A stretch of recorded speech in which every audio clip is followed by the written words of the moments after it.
ఇర్మియా గ్రంథము 10వ అధ్యాయము 19-20 వచనాలు. కటకట నేను గాయపడితిని, నా దెబ్బ నొప్పి పెట్టుచున్నది. అయితే ఈ దెబ్బ నాకు తగినదే అనుకొని నేను దాన్ని సహించుదును. నా గుడారము చినిగిపోయెను, నా తాళ్లన్నీయు తెగిపోయెను. నా పిల్లలు నా యొద్ద నుండి తొలగిపోయి ఉన్నారు, వారు లేకపోయిరి. ఇక మీదట నా గుడారమును వేయుటకైనను నా తెరలనెత్తుటకైనను ఎవడునూ లేడు. దేవుడు దుఃఖంతో మాట్లాడుచున్నాడు. ఎందుకనగా ఆయన గుడారము తన స్వంత పిల్లల ద్వారానే విడిచిపెట్టబడింది. అది దేవుని వాక్యానుసారంగా కట్టబడినది. దానిలో దేవుని యొక్క నిబంధన మందసమున్నది. దేవుని యొక్క వ్రేలితో రాయబడిన ఆజ్ఞలు గల రాళ్ళు లోపల ఉన్నాయి. ఇప్పుడు త్రాళ్ళు తెంచబడినది అని దేవుడు చెప్పుచున్నాడు. పిల్లలు ఆయన యొద్ద నుండి వెళ్ళిపోయారు. దాన్ని మరమ్మత్తు చేయుటకు ఎవరూ లేరు. కాపరులు దాన్ని చేయలేరు. ఎందుకనగా వారు ఆయన్ను వెదకలేదు. నీవు గుడారమును ఏర్పాటు చేస్తావా? దానిని కట్టుటకు నీకు కోరిక ఉన్నదా? నీ సొంత చేతులతో దాన్ని కట్టుటకు నీవు ప్రయత్నించినట్లయితే అది విరిగిపోవును. ఆ త్రాళ్లను విశాలపరచవలసినది విశ్వాస హస్తము గాని మానవ హస్తము కాదు. ప్రజలు దానిలో ప్రవేశించినప్పుడు వారు దేవుని ఆత్మను కలుసుకొనవలసి ఉన్నారు.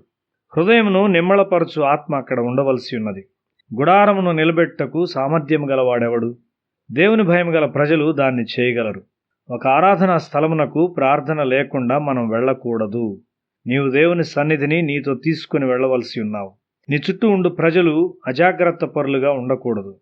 దేవుని ఆత్మను నీతో తీసుకుని వెళ్ళుచు నీవు బోధకునికి సహాయకునిగా ఉండవలసి ఉన్నావు. మనము శుభ్రమైన బట్టలతో సంఘమునకు వెళ్తాము గాని అపవిత్రమైన హృదయాలు మరియు అపవిత్రమైన కన్నులు కలిగి ఉన్నాము. మనం ఎంతగా దేవుని ఇంటిని అపవిత్రపరచున్నామో, పరిశుద్ధాత్మకు ఆలయముగా ఉండవలసిన శరీరము పాప సంబంధమైన భావోద్రేకములతో నింపబడి ఉన్నది. ఆయన ఒక పరిశుద్ధుడైన దేవుడని మనం మర్చిపోతాము.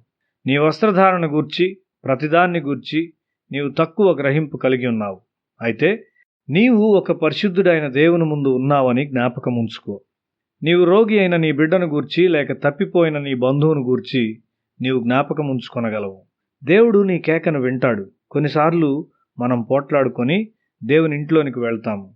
కొన్నిసార్లు మనకు మంచి వస్త్రాలు లేవని విచారపడుతూ వెళ్తాము. మనము ఆరాధించు స్థలమును ఒక శక్తిగల స్థలముగా మనము చేయగలగాలి. బోధకుని గూర్చి లేక అతని లోపములను గూర్చి మనం ఆలోచించకుందుముగాక. ఈ వ్యతిరేకమైన వాటిని జ్ఞాపకం ఉంచుకొనవద్దు. నీ సంఘమును మరమ్మతు చేయాలని కోరుచున్నావా? ముందుగా నిన్ను నీవు మరమ్మతు చేసుకో. నీవు పరిశుద్ధాత్మక ఆలయమై ఉన్నావు. నీ గుడారమును నీవు మరమ్మతు చేయనప్పుడు ఏ విషయమును గురించి భయపడవద్దు. దేవుడు నిన్ను కాపాడును మరియు నీకు సంబంధించిన సమస్తమును కాపాడును. ఆయన వాక్యం యొక్క సౌందర్యము మరియు ఆయన సువార్త యొక్క శక్తిని చూచుటకు మనం ఎంత ఆధిక్యత గలవారము. తన సంఘమును గూర్చి జాగ్రత్త లేని ఒక కాపరిని నేను ఎరుగుదును. అతని కుటుంబము చెదరిపోయింది. ఇప్పుడు అతని కుటుంబ సభ్యుల్లో ఒక్కరు కూడా ప్రయోజకులుగా కనిపించరు. మనము జాగ్రత్తగా ఉందము. దేవుని గుడారమును కట్టెదము. ఆయన బలము మనలను దృఢపరచునుగాక.